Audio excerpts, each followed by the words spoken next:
Hello गाय, जय श्री कृष्ण, शुभ सकाळ सगळ्यांना। तर आज एक रेसिपीचा व्हिडिओ घेऊन आलेली आहे मी। तर आज आपण कच्च्या कैरीची लोणजी बनवून ठेवणार आहोत। तर ही लोणजी 5 मिनिटात बनते आणि एकदा बनवून ठेवली की 8 दिवस तुम्ही फ्रीजमध्ये याला ठेवून खाऊ शकता आरामात। तर लोणजी बनवण्यासाठी मी इथे एक मीडियम आकारची कैरी घेतलेली आहे। कैरी जास्त आंबट नाही आहे, तर तुम्ही पण तशीच घ्या, जास्त आंबट घेऊ नका, कारण मग जास्त आंबट असेल तर मग मुलं खात नाहीत ना, त्याच्यामुळे मग थोडीशी मीडियम आंबट कैरी घ्या। तर इथे मी कैरी धुवून स्वच्छ करून त्याची साल चिरून घेतलेली आहे आणि कैरी आता कट करून घेऊया आपण। कैरी कशीही तुम्ही कट करू शकता, म्हणजे तुम्हाला हवी तशी लांब लांब करू शकता त्याचे पीसेस, नाहीतर आपल्याला छोटे छोटे वाटतात तसे करू शकता किंवा खिसून घेऊ शकता। तर मी इथे छोटे छोटे पीसेस करणार आहे, कारण छोटे छोटे पीसेस काय होतात, लगेच शिजतात ना लवकर, त्याच्यामुळे मी छोटे छोटे पीसेस करणार आहे। त्याच्यामुळे 5 मिनिटात आपली ही लोणजी बनवून तयार होणार आहे। तर चला आता कैरी आपण कट करून घेऊयात छोटे छोटे पीसेसमध्ये।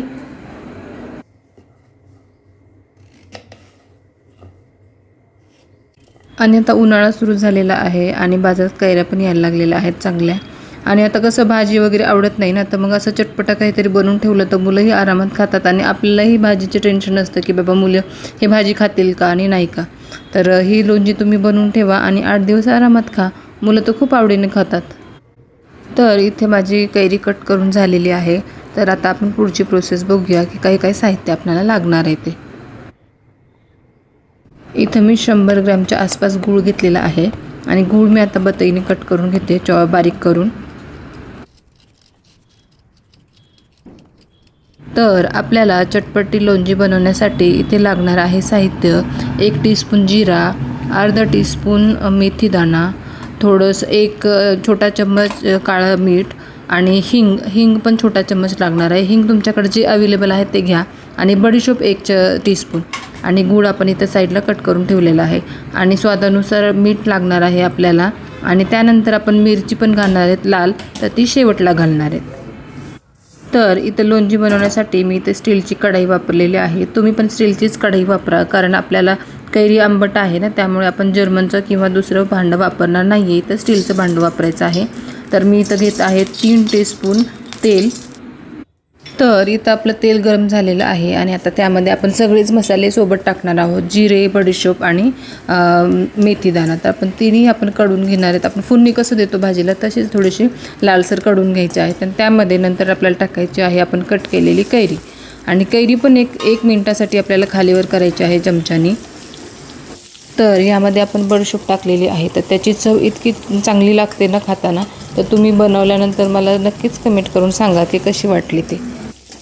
आता कैरी थोडीशी गरम झाली की त्यामध्ये आपल्याला टाकायचं आहे चवीनुसार मीठ आणि आपल्याला टाकायचं आहे काळं मीठ आणि हिंग आपण तेलात नाही टाकलेलं आहे, आत्ता आपण मिठासोबत हिंग टाकलेलं आहे, तर तुम्ही ते लक्षात ठेवा। तर आता आपल्याला थोडंसं त्याला खालीवर करायचं आहे, मिक्स करायचं आहे मिठाला।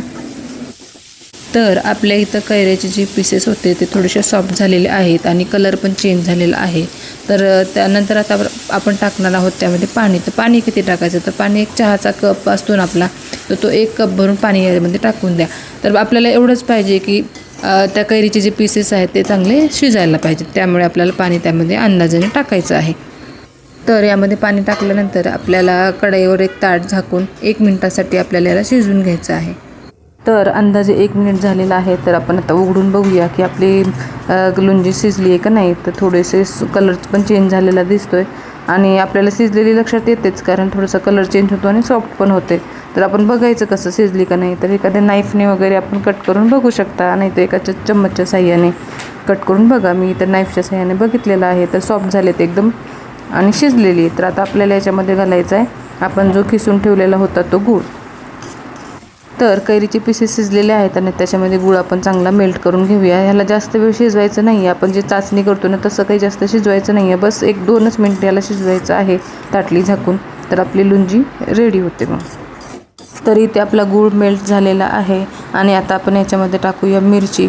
तर मिरची तुमच्या टेस्टनुसार तुम्ही जसं तिखट खाता तसे टाकू शकता। आम्ही इथं तिखट कमी खातो, त्याच्यामुळे मी 1च चम्मच मिरची इथं टाकलेली आहे, तर तुमच्या अंदाजाने तुम्ही कमी जास्त करू शकता। तर आपण आता लोणजी मीडियम गॅसवर 2 मिनिटासाठी शिजवणार आहोत। तर 2 मिनटं झालेले आहेत आणि आपली लोणची बघा चांगली शिजून तयार आहे खाण्यासाठी. तर आता हे तुम्ही पराठ्यासोबत किंवा पोळीसोबत, भाकरीसोबत कशासोबतही खाऊ शकता. लहान मुलांना तर भाजीची गरजही पडणार नाही. ही लोणची एकदा जर तुम्ही बनवून ठेवली तर 8 दिवसासाठी तुम्ही मुलांचं तर टेन्शनच नाही आहे. कारण सॉस वगैरे देण्यापेक्षा तरी आपण घरी बनवलेलं कधीही चांगलं, हेल्दी आणि टेस्टी पण. तर आपली लोणची तर तयार झालेली आहे आणि आता इथे थंड होण्यासाठी ठेवली आहे मी साईडला. आणि नंतर घेतलेलं आहे मी एक काचेचं कंटेनर स्वच्छ धुवून आणि त्यामध्ये त्या लोणची काढून घेऊया आणि 8 दिवसासाठी आपण हे स्टोअर करू शकता फ्रीजमध्ये. तर तुम्हाला हा रेसिपीचा व्हिडिओ कसा वाटला, आवडला असेल तर नक्कीच कमेंट करून सांगा आणि असेच भेटूया नंतर पुढच्या व्हिडिओमध्ये. तोपर्यंत